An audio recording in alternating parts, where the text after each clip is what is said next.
충만합니다. 제목으로 함께 은혜를 나누고자 합니다. 요한복음은 사복음서 중에 특별하게 시작을 합니다. 특별한 시작이 무엇이냐 하면 우리 성가대가 방금 찬양했듯이 찬양으로 시작하는 것이 바로 요한복음입니다. 무엇으로 시작한다고요? 찬양. 찬양의 주제가 있어요.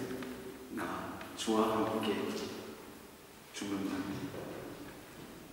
바로 이 요한복음의 찬양의 주제는 따라서 볼까요? 말씀. 네, 말씀으로 말씀을 찬양의 주제로 삼았습니다. 말씀을 계속 이 말씀이 영원전부터 계셨고 창조 때도 그가 없이는 된 것이 없었고 그렇게 시작해 오다가 14절에서 절정을 이룹니다. 오늘 우리 성가대에서 크게 하는 부분이 있었잖아요. 요한복음 이 서론에서 가장 크게 찬양하는 부분이 어디냐면 14절입니다. 그래서 여러분들 14절을 가장 클라이막스로 절정으로 하니까 여러분들 말씀을 강조해서 찬양을 하니까 반복해서 나옵니다. 그래서 이 반복되는 이 말씀을 강조하는 이 세 가지 이 찬양의 내용이 있습니다. 그걸 가지고 함께 은혜를 나누고자 합니다. 첫 번째로 말씀이 가장 말씀이 강조되죠. 말씀이 육신이 되었습니다. 이것을 강조를 합니다. 영부터 함께 계신 그 말씀, 바로 이 태초부터 계셨던 이 말씀이 육신이 되었다는 말이에요. 참 어려운 말입니다. 고대 철학자들도 이것을 무수하게 말하고 연구하고 로고스에 대해서 여러 가지 의견이 있습니다. 그런데 대부분은 뭐냐면 우연이다 하는 말이에요. 로고스, 이건 우연이에요. 우연. 절대 육신으로 볼 수가 없어요. 특히 이 당시에 유행했던 사상이 하나 있는데 바로 영지주의입니다. 거룩하고 신적이고 능력 있는 하나님이 어떻게 이 연약한 육체의 형체를 입을 수 있겠는가? 그거는 사람의 생각이다. 그래서 믿지 않았습니다. 그런데 오늘 분명히 말씀이 육신이 되었다 라고 찬양을 했습니다. 육신이 뭡니까? 아이고 어깨 아프고 팔 아프고 머리 아프고 이 육신 아닙니까? 한계가 있는 육신, 그 영원하신 그 말씀이신 하나님께서 연약한 종의 육체의 모습을 입으셨습니다. 다시 말하면 역사의 안으로 들어오셨습니다. 말씀이 육신이 되었다는 이 말씀은 추상적인 생각이 아니라 우리가 느끼고 만질 수 있는 그런 모습이 되었다는 것입니다. 요한일서 1장 1절에 태초에 있는 생명의 말씀에 관하여 우리가 들은 바요 눈으로 본 바요 주목하고 우리의 손으로 만진 바라. 아멘. 이런 일이 있을 수가 있단 말이에요. 그러니까 찬양할 수밖에 없어요. 두 번째로 말씀을 강조하면서 그 말씀이 우리 가운데 거한다는 말은 구약적인 변형이 있습니다. 여러분, 거하는 것과 제일 관련된 주제가 뭐예요? 성막입니다.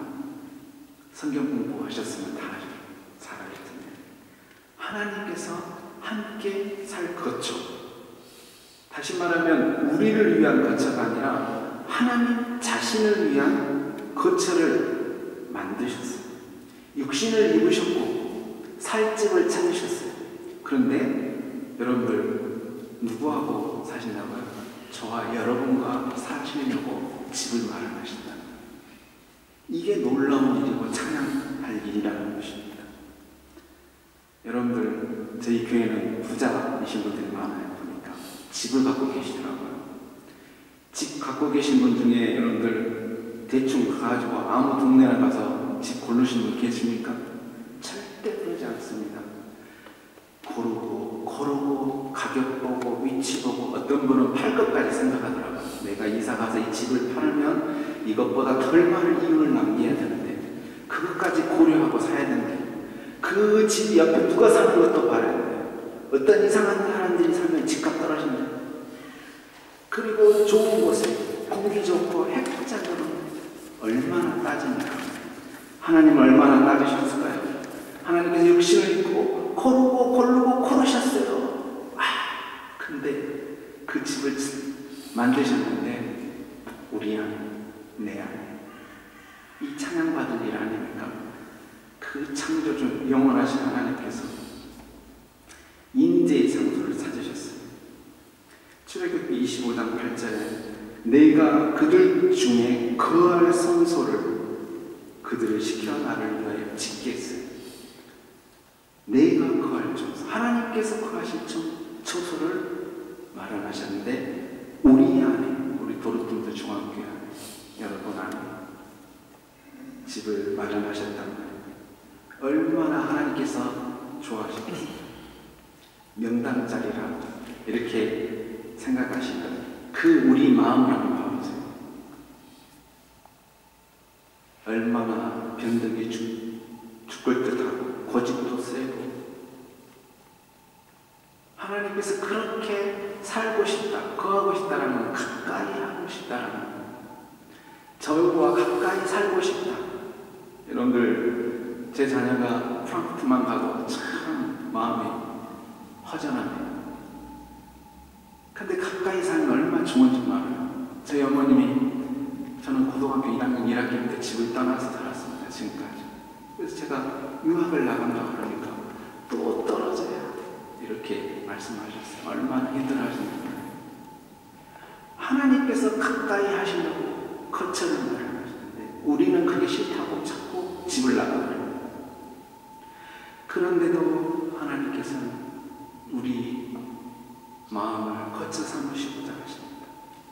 여러분들 유명한 사람이, 아주 유명한 사람이 여러 나라를 거쳐가지고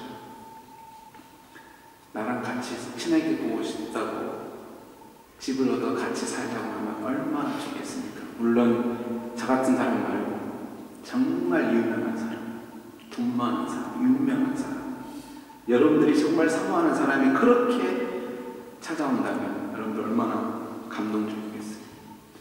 하물며 영원하신 그 하나님께서, 나를 창조하신 하나님께서 나와 함께 거하기 위해서 종의 형체를 입으시고 집을 삼으셨다는 것. 세 번째 이 절장의 14절 말씀은 세 번째였습니다. 그런데 오늘 우리 번역을 보면 잘 나타나지 않았어요. 왜냐하면 너무너무 강조하다 보니까 제일 멀리 떨어놨어요.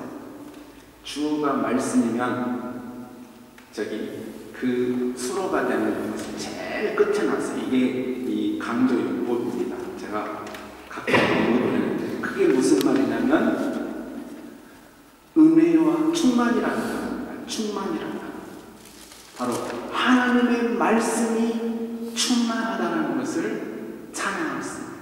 무엇이 충만해요? 하나님의 말씀이 은혜와 진리가 충만하다는 것입니다. 제가 번역을 하면 말씀은 은혜와 진리로 충만합니다.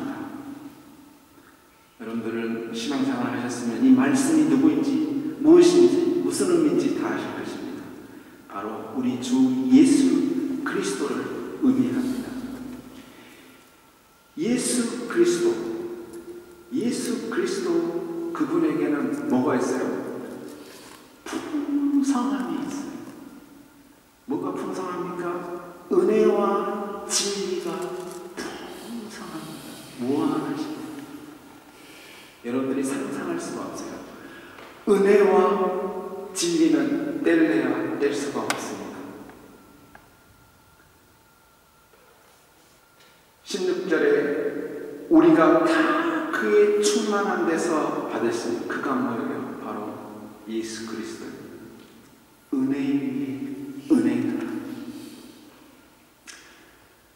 은혜와 진리는 뗄 수가 없는 관계인데 잠깐 떼서 함께 은혜를 나누고자 합니다. 은혜가 뭡니까? 다른 설명해드리기 전에 여러분들께서 내가 받은 사랑을 앞에서 은혜와 육신에 입으신 그 말씀, 장막을 내 안에서 거쳐 삼으신 그 사실이 내게 적용되어진다면 그 자체가 은혜입니다. 아멘. 하나님께서 나를 찾아오셨어요. 지난 시간에 말씀드리셨던 삭개오를 찾아오셨던 그 집에 유하셨던 그 주님이 바로 나를 찾아오신 사건, 그 사건이 은혜라는 것입니다. 많은 사람들이 선행을 많이 하고 교회 봉사를 많이 하고 착한 일을 많이 하고 헌금을 많이 하고 그래서 하나님께서 찾아오신 게 아니에요. 하나님의 말씀은 은혜가 풍성하십니다. 찾아오세요. 조건 없이 찾아오십니다. 그 자체가 은혜라는 것입니다. 진리가 무엇입니까? 바로 진리라고 하는 것은 이 받은 은혜가 진짜라고 하는 거예요. 참이라고 하는 거예요. 구약의 출애굽기 34장 6절에 이런 말씀이 있습니다. 구약에는 은혜와 진리라는 말보다 인자와 진실이라는 말을 많이 씁니다. 여호와께서 그의 앞으로 지나시며 반포하여 이르시되 여호와로라 자비롭고 은혜롭고 노하기를 더디하고 인자와 진실이 많은 하나님입니다.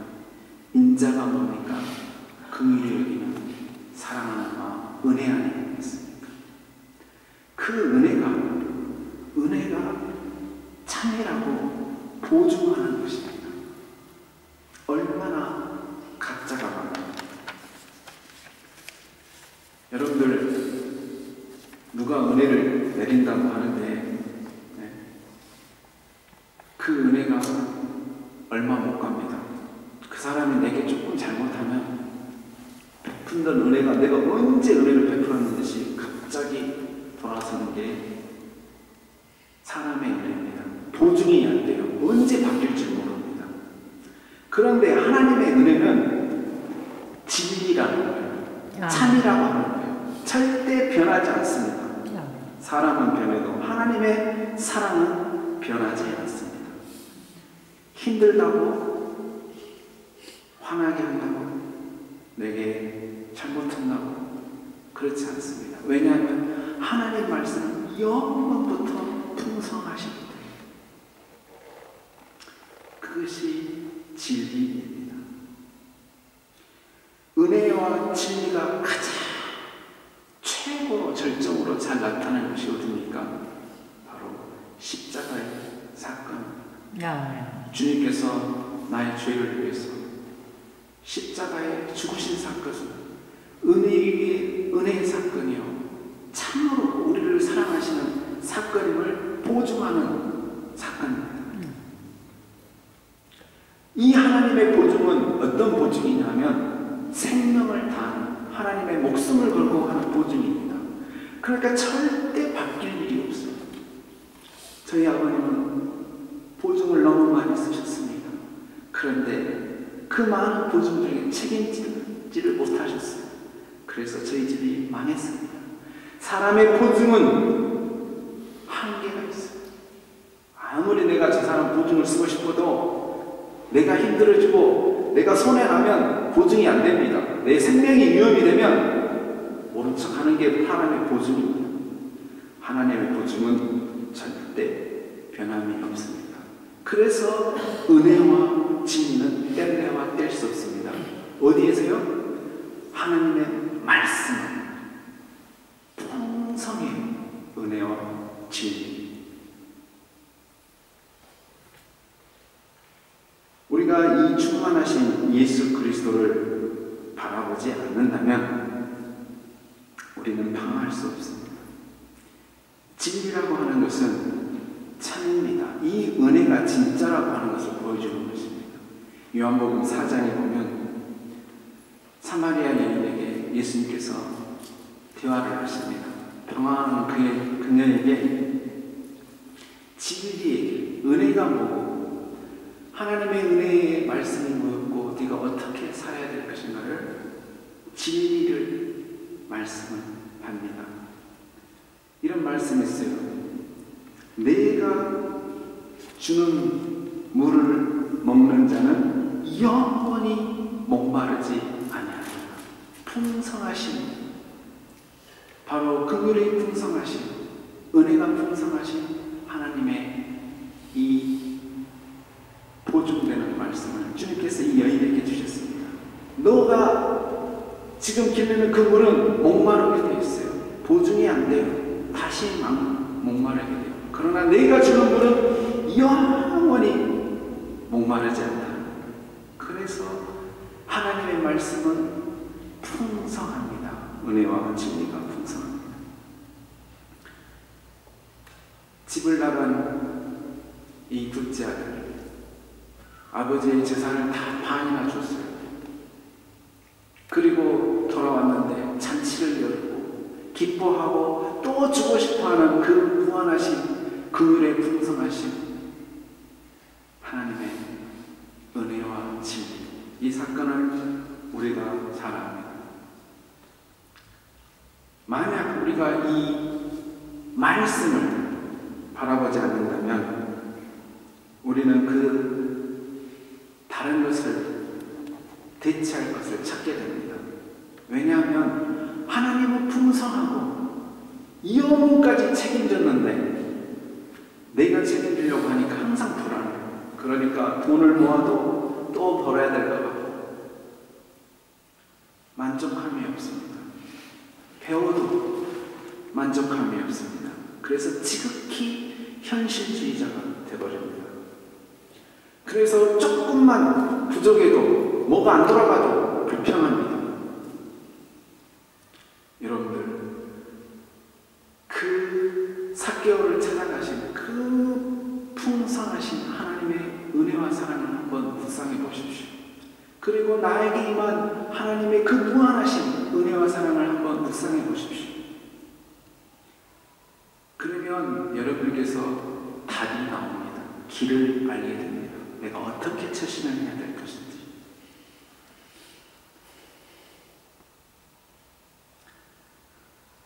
하나님의 말씀, 풍성하다라는 이 사이 안에 가운데 있는 말씀이 있습니다.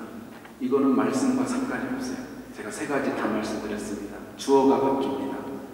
그 내용은 무엇이냐 하면 바로 우리라는 것입니다. 바로 우리 안에 일어나는 사건을 말씀하고 있습니다. 우리가 그의 영광을 보니 아버지의 독생자의 영광이요. 바로 하나님의 말씀과 풍성함과 그 사이에 끼어든 문장이 있어요. 이거를 강조하고 하나님의 이 풍성한 은혜에 있는 사람은 반드시 보게 되는 게 있습니다. 쳐다보기만, 너무 하나님의 은혜가 풍성하기 때문에 여러분 한번 봐보세요. 옆 사람 봐보세요. 쳐다만 보면 여러분들 뭘 보게 되냐면 하나님의 영광을 보게 됩니다. 아멘. 여러분들에게 그런 은혜가 있기를 바랍니다. 여러분들이 살아가는 삶 속에서 매 순간 여러분들 하는 일 속에서 그 풍성하신 하나님의 은혜 때문에 그 은혜 안에서 하나님의 영광을 바라보시길 바랍니다. 여러분들의 자녀에게 그 영광을 보기를 원합니다.